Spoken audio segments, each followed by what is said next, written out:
visual novels. In some way, I'm an even bigger fan of these Japanese porn games than I am anime. I believe that visual novels absolutely destroy anime in terms of long-form storytelling because they can truly immerse you in the day-to-day events of someone's life.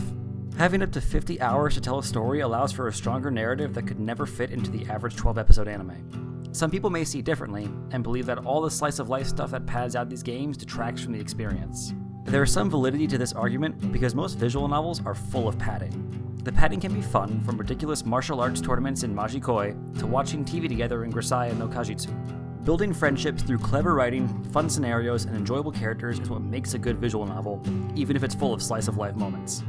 The difference between a good visual novel and a great visual novel, however, is that padding is incorporated into the narrative.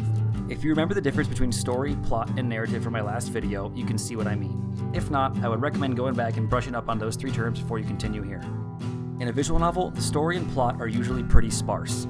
The actual events in the story can generally be summed up very quickly, and in longer games, the important events are few and far between. The narrative is what fills up the rest of the time, and there are certainly visual novels whose narratives are meaningless fun to pad out the length. One in particular, though, has a narrative that ingeniously hides its true purpose behind a seemingly fun and inconsequential route system. That one, my favorite visual novel, Little Busters.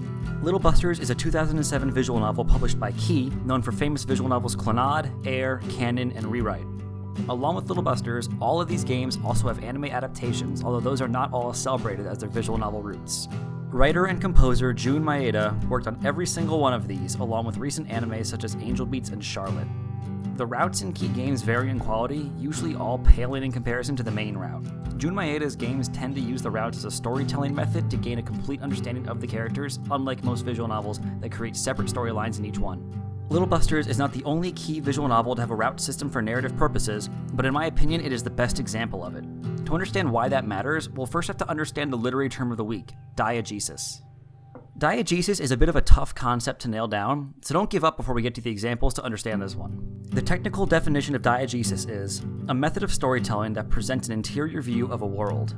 In layman's terms, it means that the things that you see or hear in the narrative are actually happening in the world of the story. When discussing film or other visual media, you will rarely actually see the word diegesis. Instead, you'll see something described as being diegetic. Most commonly, you'll hear about diegetic sound, which is sound that actually exists inside the narrative.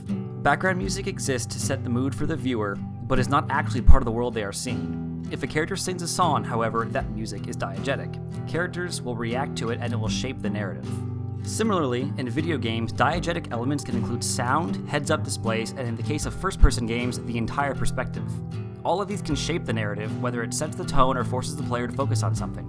Little Busters, like most visual novels, does not have diegetic music, displays, or perspectives.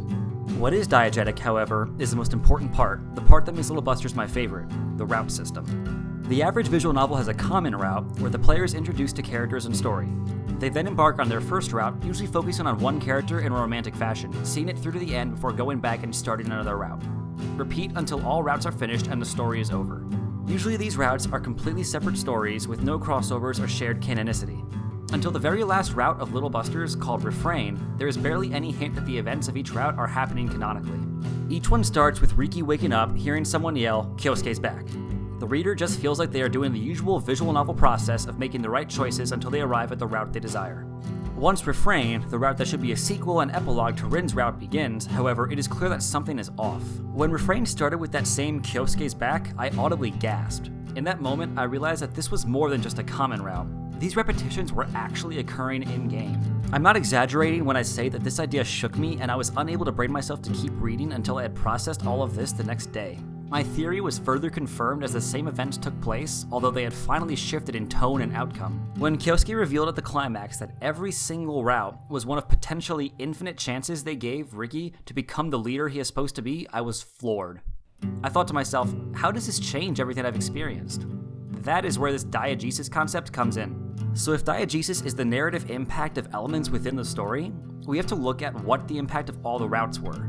Since Masato, Kengo, and Kyosuke were all aware the whole time that this was happening, it completely shifts their characters. Instead of being dim-witted best friends, loner jocks, and suave leaders, they all gain a sympathetic nature. They sacrifice everything to give Riki and Rin all the chances they need to get the life they deserve. Watching their disappearance scene absolutely destroyed me, because I felt like they were directly speaking to me.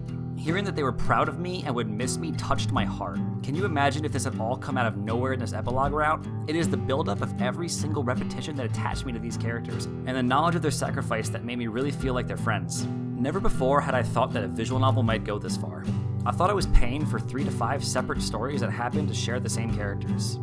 The way that Little Busters brought everything full circle and connected all of my actions changed the way I view this medium. Never again can I settle for disconnected stories. I could not play through all the routes of Little Busters if they didn't have the same beautiful ending and refrain. Honestly, the routes themselves are nothing special. Komari is boring, Haruka is unlikable, Kurugaya's route can't even be finished before refrain, Kud is the most annoying character in all of fiction, and Mio is so boring that I purposely try to leave her out of all discussion. Only Rin is enjoyable, and that's mostly due to the extra investment I have in her after refrain. The game is really about Masato, Kengo, and Kyosuke's sacrifice for Riki, and the route serves to strengthen the impact once it is revealed. It is the diegetic nature of Little Buster's narrative that makes it my favorite visual novel. Everything in the game is just a part of that narrative. For other visual novels that have creatively diegetic narrative elements, I have to recommend other key visual novels, especially Clannad. Similarly, Muv-Luv is still sitting in my Steam library, incomplete, but is by far the most diegetic visual novel I've ever seen. There's a reason that these two are regarded as two of the best visual novels ever. Between those two, you'll certainly find interesting use of diegetic narrative. You can find interesting ideas in every visual novel, and anime for that matter, so I recommend you find the important ones in your favorites too. Thanks for watching, I hope you've learned something, and you've been watching Jim Jam's Anime Jamboree.